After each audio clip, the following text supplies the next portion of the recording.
अकील मलिक है, बातचीत से तो बैरिस्टर नहीं लगते, लेकिन बहरहाल इस पर भी किसी दिन दोबारा बहस करेंगे कि ये इतने सारे बैरिस्टर कैसे पैदा हो रहे हैं जो अंग्रेजी में बैरिस्टर के हिज्जे नहीं लिख सकते, मतलब स्पेलिंग नहीं लिख सकते, वो भी अपने नाम के साथ आजकल बैरिस्टर लिखे फिर रहे हैं। बहरहाल ये होंगे साहब, हमें नहीं पता, हम तो ये नहीं कह सकते कि असल हैं नकल हैं, लेकिन बातचीत से नहीं लगता कि बैरिस्टर हैं।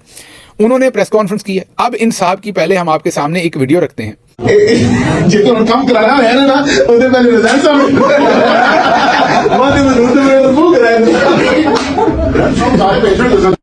और आप इन साहब को देखिए कि ये असल में खुद फॉर्म 47 पर जीते हुए हैं, फॉर्म 45 पर हारे हुए हैं। हाल ही में जब अपने इलाके में गए तो लोगों को इन्होंने कहा कि वोट तो आपने मुझे दिए नहीं, तो काम के सिलसिले में आप कहते हैं अगर आपने मुझे कोई काम कहना है तो अपने पोलिंग स्टेशन का पहले रिजल्ट लेकर आए, फिर आपका काम करूंगा। और पोलिंग स्टेशन तो सारों पर ही ये हारे हुए हैं, पोलिंग स्टेशन के रिजल्ट तो किसी पे भी ये जीते नहीं हुए, तो इसका मतलब है लोग इनको काम नहीं कह सकते। अब इस तरह के वकील, इस तरह के स्पोक्स पर्सन मैसर हैं इस टाइम पाकिस्तान की मिलिट्री स्टैब्लिशमेंट को, और उसके बाद गुस्सा निकालते हैं वो हम जैसे लोगों के ऊपर कि उनका बयानिया बिक नहीं रहा, और हमें शरपसंद कहते हैं, डिजिटल दहशतगर्द कहते हैं कि हमारी वजह से उनका बयानिया जो है वो तबाह हो गया, जो बिक नहीं रहा।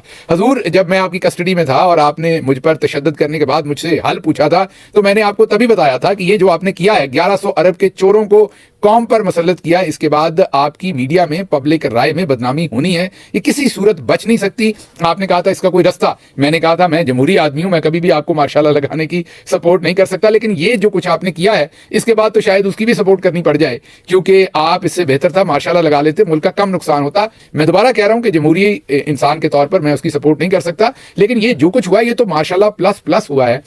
बहरहाल अब बैरिस्टर अकील मलिक जैसे लोग जो हैं उनको बिठाकर प्रेस कॉन्फ्रेंस करवाई जाती है, सारे चैनल्स के ऊपर उसको जबरदस्ती लाइव चलवाया जाता है। 9 मई के cases open and shut cases हैं, इनकी इन्वॉल्वमेंट वहां पे mauजूद थी, ये GHQ गए, इनकी रिकॉर्डिंग्स मौजूद हैं, इनकी वहां पे अपने जो इनकी पार्टी के अरकान हैं उनकी वीडियोस बनी हुई मौजूद हैं, वहां पे क्लियर केसेस हैं। इनकी अपनी पार्टी ने वहां पे सुप्रीम कोर्ट जाके इन लोगों ने वहां पे स्टे ऑर्डर लिया हुआ है, सुप्रीम कोर्ट में जाके ये बताएं, ये डिनाई करें यहाँ पे बैठे हुए। और उसमें इल्जाम यह है कि पाकिस्तान तहरीक इंसाफ बैरून मुल्क में मुल्क दुश्मन सरगर्मियां कर रही है। मैं इसको आपको वाजे कर दूं कि जो कुछ पाकिस्तान में हो रहा है उसके ऊपर बहुत सारे मुकदमात इस टाइम पाकिस्तान की मिलिट्री एस्टेब्लिशमेंट के ऊपर मैं आने वाले दिनों में बनते देख रहा हूं। पाकिस्तान तहरीक इंसाफ इनमें रिस्ट्रेन कर रही है, क्योंकि हमें इस बात का पता है कि ये मुल्क हमारा है और इसके ऊपर कोई ऐसी पाबंदियां ना लग जाएं कि पहले ही हमारी जो स्ट्रेंगल्ड इकोनॉमी है वो मजीद नीचे चली जाए। और ये इमरान खान का ज़र्फ है, ये इमरान खान की पाकिस्तानियत है कि वो कभी इससे मत नहीं जाता और उसके फॉलोअर कभी भी इससे मत नहीं जाते, वरना बहुत सारे ऐसे मुकदमा थे जो बाई नेम करवाए जा सकते हैं। और अगर जाहिर है दीवार के साथ किसी को लगाया जाएगा तो वो आखिर पर शायद ऐसा ही सोचे। अभी तक रिस्ट्रेन का मुजाहरा किया गया है, कोई ऐसी चीज बैरून मुल्क नहीं की गई जो पाकिस्तान के इंटरेस्ट को किसी सूरत भी नुकसान दे, लेकिन पाकिस्तान के अंदरूनी मुल्क जिनके पास ताकत है उन्होंने हर वो काम किया है जिससे पाकिस्तान के इंटरेस्ट को नुकसान पहुंचे। तो बहरहाल ये तो पहली एक प्रेस कॉन्फ्रेंस थी, एक हारा हुआ शख्स जो एक पाकिस्तान तहरीक इंसाफ की खातून रुकन से हारे थे ये, और बहुत बड़ी वोटों से हारे थे, और अब ये मुयस्सर आए हुए हैं आजकल मिलिट्री एस्टेब्लिशमेंट को प्रेस कॉन्फ्रेंसेस करवाने पे। अच्छा जी, अगली खबर बड़ी इंटरेस्टिंग है और वो है मरियम नवाज साहबा ने एक रेंटे सर्वे शायद को करवाया है। मुझे एग्जैक्टली नहीं पता सर्वे कौन सा है, लेकिन सर्वे के फिगर्स देख के अंदाजा हो रहा है, पता नहीं कोई कह रहा है ये कोई IPOR का सर्वे है या मुझे नहीं पता किस इदारे का है, लेकिन जो मैंने खबर पढ़ी है उसमें यह नजर आ रहा है कि 55% अवाम जो है वो मरियम नवाज की परफॉर्मेंस के ऊपर बहुत ही ज्यादा उनको इत्मीनान है। जी हाँ, और सर्वे में मजीद पढ़ें तो ये भी पता चलता है कि देही आबादी जो है वो मरियम साहबा के ऊपर और ज्यादा मुतमईन है शहरी आबादी की निस्बत। बस ये वो लाइन थी जिसने सारा कच्चा चट्टा खोल दिया, क्योंकि मैं खुद देहाती आदमी हूँ, देहात में लोगों के साथ रब्ता रहता है, बातचीत रहती है, और देहात का तो सबसे बड़ा जो एक आप ये कहें कि बेनिफिशरी या बेचारा विक्टिम वो किसान ही होता है। और किसान के साथ इस हुकूमत ने आते ही जो किया है, और सीना ठोक कर उसका ऐलान भी किया कि गंदम नहीं खरीदेंगे और गंदम बाहर से खरीदेंगे, महंगे दामों बाहर से खरीदेंगे, और फिर महंगे दामों बाहर से खरीद के डॉलर्स में पेमेंट करेंगे और यहां अपने मिडल मैन को उनकी जेबें भरेंगे, लेकिन अपने किसान से गंदम नहीं खरीदेंगे। ये इन्होंने बबांगे दौल कहा और किसान को मलिया मेट करके रख दिया, तबाह करके रख दिया किसान की गंदम, जिसकी कीमत इन्होंने 3900 रुपए 3900 रुपए पर मन लगाई थी, उसको 2600 2800 3000 में बेचनी पड़ी। और अब ये जो खरीद रहे हैं इस टाइम वो मिडल मैन को फायदा दे रहे हैं, अपने मिडल मैन को पैसा दे रहे हैं। तो किसान गांव के लोग और इनके साथ वो तो अब अगले 20-25 साल मुझे मुझे इनको वोट देते हुए नजर नहीं आते। अगर ये झूठ बोलना ही था तो आपको ये बोलना चाहिए था कि शहरों के कुछ लोग आपको पसंद करें, जो भी झूठ होता बिल्कुल नहीं कर रहे, लेकिन चलें कोई शायद अकल का अंधा आपकी बात मान लेता। लेकिन आपने लाइन लिखी कि गांव के लोग आपको 55% इंडोर्समेंट दे रहे हैं और कह रहे हैं कि आपकी पॉलिसीज बहुत अच्छी हैं और मरियम साहबा बहुत ही बेहतरीन जो है वो वजीर आला चीफ मिनिस्टर जो है वो साबित हो रही है। अच्छा जी, ऐसा कोई सर्वे शहबाज शरीफ के बारे में नहीं आ रहा, मरियम साहबा के बारे में आ रहा। अब मुझे ये नहीं पता कि ये सर्वे टिकटॉक पे करवाया गया है, क्योंकि इस सर्वे का कोई डाटा ऑथेंटिसिटी कोई पूरा इसका आगा पीछा तो बताया नहीं गया। ये अखबारों में खबर लगवाई गई है जो मैंने आपके सामने रखी है कि 55% इंडोर्समेंट और 60% लोग जो हैं वो मुतमईन हैं। मीन झूठ भी ऐसा बोलते हैं, वैसे ही झूठ है, मेरी लंदन तो क्या पाकिस्तान में भी कोई प्रॉपर्टी नहीं। अगली खबर जो आपको दूंगा उससे आपको मुकम्मल अयां हो जाएगा इस खानदान का फोकस, अंडरस्टैंडिंग और ओवरऑल इनकी जो विजडम की कमी है, उससे आपको अंदाजा हो जाएगा कि हम किस तरफ जा रहे हैं। खबर सुनिए, लाहौर के लिए 25.8 अरब मुख्तस, बाकी सूबे पर 1.27 अरब रुपए लगेंगे। जी हां, ये दोबारा सुनिए, आपको अगर कोई गलत फहमी हो रही है तो दोबारा सुनिए कि लाहौर के लिए 25.8 अरब मीन 26 अरब रुपया जो है वो लाहौर के ऊपर लगेगा और बाकी पूरे सूबे पर 1.27 अरब रुपए लगेगा। और ये तकरीबन जो है 93% बजट का जो है वो सिर्फ लाहौर के अंदर लगेगा। अच्छा, आप जो लोग लाहौर से सुन रहे होंगे वो कहेंगे कि गिल साहब लाहौर में तरक्की हो रही, आपको तकलीफ हो रही है, लाहौर पे पैसा लग रहा है। ये तरीका नहीं है सोचने का। सबसे पहले तो ये सोचिए कि अगर आप माँ बाप के 4 बच्चे थे और सारा कोई खाना या सब कुछ आपकी प्लेट में डाल दे, तो भाई होने के नाते या बहन होने के नाते आप कभी बच्चों के साथ ये करके देखिएगा। आप एक बच्चे की प्लेट खाली छोड़िएगा, बाकी बच्चों को भर के खाना दीजिएगा। आप देखेंगे कि बच्चे आपको कहेंगे कि मामा ये आप गलत कर रही हैं या अब्बा आप ये गलत कर रहे हैं, उसको भी खाना दें, क्योंकि बच्चे कभी ऐसी नाइंसाफी नहीं कर सकते। तो पहले तो अगर आप लाहौर के पॉइंट ऑफ व्यू से, मैं आपको कई इसकी जिहतें बताऊंगा, लेकिन पहले पॉइंट ऑफ व्यू से भी ये हर हिसाब से अनफेयर है कि पूरे पंजाब को आप जो है वो सिर्फ 1.27 मीन 1.25 अरब रुपया दे रहे हैं और लाहौर को 26 अरब। लेकिन अब मैं इसका नुकसान जो लाहौर वालों को है वो भी बताता हूं। अब हो क्या रहा है इससे, आप सब कुछ लाहौर में बना रहे हैं क्योंकि इनकी विजडम इतनी है, इनमें अकल इतनी, पढ़े लिखे तो है नहीं, कोशिश तो करते नहीं। इन्होंने शोकेस करना है लाहौर को। ये वही लोग हैं जो कर्जा लेकर ड्राइंग रूम ठीक कर लेंगे, बेडरूम में भले जो है वो ना खटमल हो उनके और बाथरूम्स खराब हो और किचन में जो है वो कीड़े चल रहे हैं, उनको कोई परवाह नहीं, बस ड्राइंग रूम साफ सुथरा होना चाहिए। ये वो लोग हैं। अब मसला ये है कि जब आप लाहौर में सब कुछ कर देंगे, तमाम हॉस्पिटल, तमाम सड़कें, हर चीज डेवलपमेंट का पूरा पैसा लगा देंगे, तो फिर क्या होगा? फिर बाकी सारे शहरों से लोग लाहौर का रुख करेंगे। फिर क्या होगा? फिर वहां पर पोल्यूशन होगी। फिर क्या होगा? फिर वहां पर सड़कों पर ट्रैफिक जाम होगी। फिर क्या होगा? फिर वहां पर क्राइम बढ़ेगा। दुनिया में जो भी शहर ज्यादा बढ़ जाते हैं अपनी अपनी हैसियत से, वहां पर ड्रेनेज पानी खड़ा होता है, वहां पर फिर डेंगू ज्यादा फैलेगा, वहां पर हर वबा ज्यादा फैलेगी, वहां पर तमाम चीजों के ऊपर जो इन्फ्लक्स होगा ट्रैफिक का वो ज्यादा होगा, तालीमी इदारों के ऊपर ज्यादा। आप हॉस्पिटल बना देंगे, लोग कहेंगे अच्छा जी इलाज मुआलजे का बेहतर हल जो है वो लाहौर में इधर ही घर ले लें, घरों की कीमतें और बढ़ जाएंगी, जो आपके पास अवेलेबल पार्क्स हैं, फैसिलिटीज हैं, उनके ऊपर प्रेशर और बढ़ जाएगा। इस सब के बाद होगा क्या?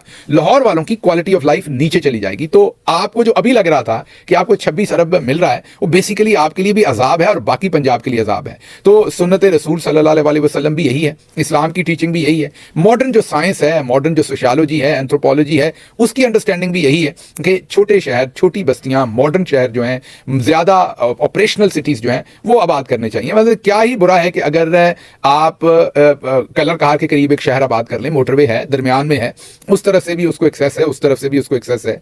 इसी तरह से मुल्तान में, बहावलपुर में, राजनपुर में, मियांवाली में, उन शहरों के अंदर वहां पर डेवलपमेंट बजट खर्च करें, वहां पर हॉस्पिटल दें, स्कूल दें, यूनिवर्सिटियां दें, मेयार जिंदगी बेहतर करें ताकि अर्बनाइजेशन उस तरीके से ना हो, इमिग्रेशन लोगों की और माइग्रेशन इस तरफ को ना हो, ताकि लोग अपने अपने छोटे शहरों में रहें और उससे एनवायरमेंटल प्रॉब्लम्स भी ना बने। जो कैटास्ट्रॉफीज हो रही हैं, इतनी ज्यादा ग्लोबल वार्मिंग और ये चेंजेस हो रही हैं, जाहिर है उसमें एक वजह अर्बनाइजेशन भी है, शहरों का इतना बढ़ता हुआ जाल है। और आप देख रहे हैं कि इन्हीं वजूहात की वजह से फिर डीएचए और सोसाइटीज जो हैं वो सैकड़ों एकड़ के ऊपर मुहित आमों के बाग काट कर, वहां पर प्लॉट काट कर बेच रही हैं। यही वजह है कि लाहौर इस टाइम समझ नहीं आता कि किधर से शुरू होता है और किधर खत्म होता है। एक दिन गुजरते हैं तो जमीन के ऊपर लहलाती फसलें होती हैं, अगले महीने गुजरते हैं तो वहां पर रियल स्टेट किसी ने अपना बोर्ड लगाया होता है और वहां फसलें वीरान होती हैं और प्लॉट कट कर बेच रहे होते हैं। तो ये सारी जो सिचुएशन है ये इसीलिए है कि आपने बाकी सूबे के अंदर कहीं पर डेवलपमेंट की नहीं। तो ये आपको इससे समझ आ गई होगी कि इसके दूर रस क्या नताइज हैं। इसलिए पूरे पंजाब को डेवलप करना चाहिए, इसमें कोई इलाकाई बात नहीं है। अब जिसको मर्जी करें, मसलन आपको लगता है कि मैं कोई साउथ पंजाब का बहुत बड़ा वकील बन रहा हूं, आपको बड़ी तकलीफ है साउथ पंजाब से, तो आप अखाड़ा को डेवलप कर लें थोड़ा और, साहिवाल को डेवलप कर लें थोड़ा और, फैसलाबाद की बजाय आप टोबा टेक सिंह को और डेवलप करें, गोजरा को और डेवलप करें, झंग को और डेवलप करें, सरगोदा को डेवलप करें, मियांवाली को डेवलप करें, मतलब छोटे शहरों को डेवलप करें। उस तरफ गुजरात, पीछे मंडी नहीं बहुत दिन, मीन छोटे शहरों को डेवलप करें ताकि लोगों को तमाम सहूलतें जो है डोर स्टेप पे हो, अर्बनाइजेशन ना हो, शहर जो है वो इस तरीके से जंगल के कानून की तरह जो है वो ना बढ़े। अच्छा जी, अगली आपके सामने जो खबर रखेंगे वो रखेंगे कि एक एमएनए है काफ लीग के, चौधरी इलियास उनका नाम है। उनकी एक अजीब कहानी है। उन्होंने अपने आप को, जब वो इलेक्शन जीते, पाकिस्तान तहरीक इंसाफ के उम्मीदवार थे, उन्होंने सुन्नी इत्तेहाद काउंसिल को ऑप्ट किया एज अ पॉलिटिकल पार्टी, लेकिन फिर इलेक्शन कमीशन ने उन्हें जो है वो कागजों में काफ लीग का एमएनए बना दिया धक्के से। वो उन्होंने एफिडेविट जो है वो सुन्नी इत्तेहाद काउंसिल का दिया हुआ है। फिर उनकी जो सीट है वो तहरीक इंसाफ के साथ है असेंबली के अंदर, और कागजों में वो काफ लीग के हैं, और उसी वजह से उनके वोट को गिन के काफ लीग को एक खवातीन की भी अजाफी नशिस्त दे दी है, क्योंकि उनके वोट के साथ वो अजाफी नशिस्त मिलनी थी। वैसे अजाफी नशिस्त पूरी नहीं आती थी उनकी, एक एमएनए उन्हें और चाहिए था, वो चौधरी इलियास को जबरदस्ती दे दिया। अच्छा, ये भी हो गया। उसके बाद उनका जो कौमी असेंबली का रिकॉर्ड है वो उन्हें आजाद उम्मीदवार डिक्लेयर करता है। तो ये एक एमएनए की जो कहानी है वही असल में कहानी है इस टाइम पाकिस्तान की मिलिट्री एस्टेब्लिशमेंट जिस तरीके से पाकिस्तान को रन कर रही है, कि कोई पता नहीं है कि चौधरी इलियास जो है वो असल में काफ लीग के हैं, वो आजाद है, वो किसके हैं। असल में तो वो पाकिस्तान तहरीक इंसाफ के हैं। कागजों में उन्होंने अपने आप को पाकिस्तान तहरीक इंसाफ की अलाइड पार्टी सुन्नी इत्तेहाद काउंसिल का रखा हुआ है, लेकिन इलेक्शन कमीशन ने उन्हें काफ लीग का बनाया हुआ है और कौमी असेंबली ने उन्हें आजाद बनाया हुआ है। इसी तरीके से मुल्क चल रहा है। ये जैसे कहानी समझ नहीं आ रही कि इसमें क्या मामला है, ऐसे ही बाकी सारी चीजें जो है वो समझ नहीं आ रही। अच्छा जी, शेख रशीद साहब ने अपना एक, उनकी सोशल मीडिया टीम ने एक पोस्टर ट्वीट किया जिसमें उन्होंने बताया कि ईद के मौके पर उनके शायद 26-28 या मुझे याद नहीं, गालिबन कितने प्रोग्राम वो ईद के इन 3-4 दिनों में डिफरेंट चैनल्स को वो इंटरव्यू दे रहे हैं। उसकी वजह क्या है? शेख साहब अवामी आदमी है, उनको लोग सुनते हैं, देखते हैं, और मीडिया उनके पीछे होता है कि वो प्रोग्राम दे। इस पर कामरान खान साहब ने एक तज्जिया किया और उन्होंने कहा कि पाकिस्तान का जो मीडिया है उसकी पस्ती का आलम आप इससे देख लें, उसके नीचे जाने का, उसके स्टैंडर्ड्स के खराब होने का आलम देख लें कि एक बंदे के, उनके कहने का मतलब था कि एक बंदे के इतने सारे इंटरव्यूज हैं, तो कोई क्वालिटी बात तो नहीं होगी, क्वांटिटी बात ही होगी। बात कहने को तो दुरुस्त है, अगर आप इंटेलेक्चुअली देखें तो वो तो दुरुस्त है, लेकिन मैं ये इस बात पे हैरान हूं कि कामरान खान साहब, जब ये तो चले एक बात है, बारीक बात है जो आपने मीडिया की, लेकिन जब मोटी बात करने का वक्त था, जो सामने सामने नजर आ रहा था, इन्हीं शेख रशीद साहब का इंटरव्यू जब हमारे दोस्त मुन्ने मुनीब ने लिया था, और अब शेख रशीद साहब ने बबांगे दोहल बता दिया है कि उनसे वो इंटरव्यू जबरदस्ती लिया गया था, उन्हें उस कुर्सी पर जबरदस्ती बिठाया गया था, उनसे एक बयान लेने की कोशिश थी, उन्हें यह कहा गया था कि इमरान खान के खिलाफ बयान दो, बुशरा बीबी के खिलाफ बयान दो, जिस पर उन्होंने इनकार किया, उनका इंटरव्यू फेल हो गया, उनको लंबा अरसा जेल काटनी पड़ी, जिसे वो चिल्ला कहते हैं। एक वही इंटरव्यू है जब इन्होंने मुझे रिलीज किया चिले से, और चिले से मेरे घर लेकर गए, और जो इन्होंने लिख कर दिया हुआ था वो इतना थका हुआ था, गैर अखलाकी था। अगर मैं पढ़ता तो मौत के बाद भी लोग मुझे कहते कि ये मेरा मुंह काला होता, और मैं अपने शहर में फिरता तो सही लेकिन दिल में लोग गालियां देते, और मैंने वो नहीं पढ़ा।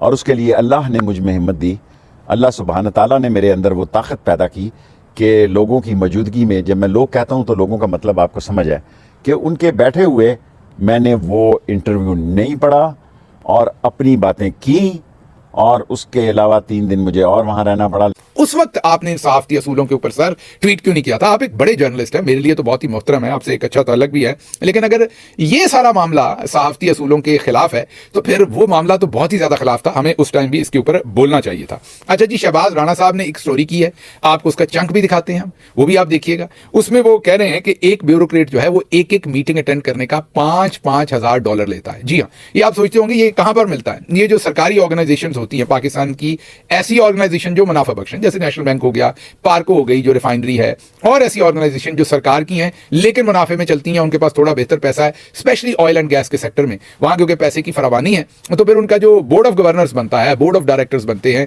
उनके ऊपर ब्यूरोक्रेट बड़ी सिफारिशों से अपने आप को लगवाते हैं, और अगर 10 मीटिंग्स हुई तो $50,000 बन गया, 5 हुई तो $25,000 बन गया, उसकी एक मीटिंग अटेंड करने के इतने पैसे लेते। अब आप कहेंगे गिल साहब ये कोई अनोखी बात है? अमेरिका में भी ऐसा होता है, बोर्ड ऑफ डायरेक्टर्स पर, बोर्ड ऑफ गवर्नर्स पर जब स्पेशलिस्ट एक्सपर्ट्स जाते हैं जो बहुत पढ़े लिखे होते हैं, माहिर होते हैं, उन्हें ऐसे ही हजारों डॉलरों के अंदर पेमेंट्स मिलती हैं। ये बात दुरुस्त है आपकी, ये गलत नहीं है, लेकिन वो ब्यूरोक्रेट नहीं होते एक तो इस तरीके से, और दूसरा उन मुल्कों का इस्तेसाल नहीं हुआ होता, उनके यहाँ आधी आबादी जो है, या आधी के करीब जो आबादी है, वो गुर्बत की लकीर से नीचे 2 वक्त की रोटी नहीं देख रही होती। अभी जो काबीना की मीटिंग हुई उसमें शहबाज शरीफ साहब वगैरह ने ये डिस्कस किया कि चलें ऐसा करें, ब्यूरोक्रेट 10 लाख रुपए अपने पास रख लें, ऊपर वाले पैसे वापस जमा करा लें।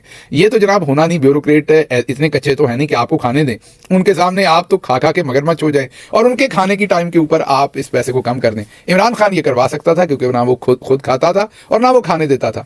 आप तो खाते भी हैं और लगाते भी हैं, तो फिर ब्यूरोक्रेट भी उसी मामले में चलेंगे। इसलिए ये वाजे कर दें कि ये तो होना नहीं। लेकिन जैसा कि शहबाज राणा साहब ने कहा कि यही मीटिंग अगर किसी और काम के लिए इस्तेमाल की जाती, मीन की डिस्कशन होती कि लोगों पर इतना बजट क्यों लगाया गया है, टैक्स क्यों लगाया गया और दूध पर टैक्स क्यों लगाया गया, दूसरी चीज़ों उस पर अगर बहस होती तो शायद आवाम का कोई फायदा हो जाता।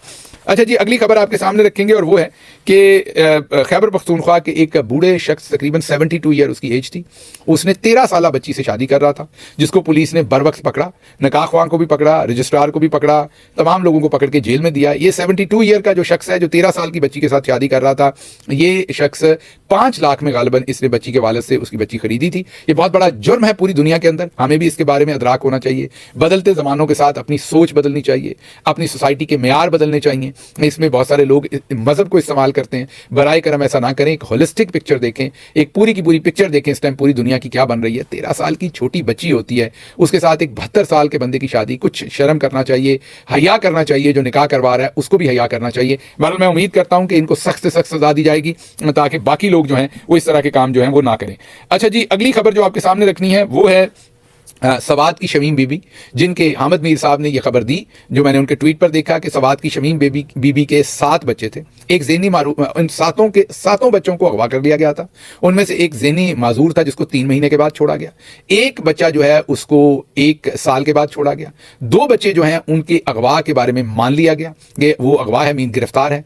एक बच्चा जो है वो दौरान हिरासत जाँ भाग हो गया, वो भी मान लिया गया। 2 बच्चों के अगवा को अभी तक माना नहीं जा रहा। ये भी नहीं माना जा रहा कि वो अगवा है, हमारी कस्टडी में है, नहीं है, कहाँ है, उस माँ को नहीं पता। वो माँ रो रो के दहाइयाँ दे रही थी कि जब मैंने अपने बच्चे को मांगा तो जो उस वक्त के शायद कोर कमांडर पेशावर थे हिदायतुल्लाह, ये वो कह रही हैं, मुझे नहीं पता कि उन्होंने ऐसा कहा था कि नहीं, लेकिन वो माँ क्लेम कर रही हैं कि उन्होंने मुझे कहा था कि बच्चा ही है ना, अगर गायब हो गया तो और पैदा कर लो। इतने बच्चे लोगों के अगवा हुए हैं, आपका अगर एक हो गया तो आप एक और पैदा कर लें। उस पर वो माँ कह रही थी कि उनको पता नहीं कि बच्चा पैदा करना, बड़ा करना आसान नहीं है। माँ ऐसा नहीं कर सकती कि उसका एक बच्चा खोया हो तो वो कहे कि मैं और पैदा कर लेती हूँ। बहरहाल ये दर्दनाक कहानी है एक माँ की सवात से, अफसोसनाक कहानी है। ये सुन के भी अफसोस होता है कि एक माँ के 7 बच्चे जो हैं वो अगवा हुए, जिसमें से 2 उसको मिल गए, 2 जेलों के अंदर हैं, उसको मालूम है कि वो कहाँ पर हैं। एक उसका बच्चा जो है वो जहाँ बक हो गया तशद्दुद से या दौरान हिरासत, और 2 उसके जो हैं वो अभी तक नामालूम जगह पर हैं, उसे पता नहीं कि वो जिंदा हैं, नहीं जिंदा हैं, कहाँ हैं। ये एक बहुत ही दर्दनाक कहानी है, मैं यही कहूँगा, अफसोसनाक कहानी है।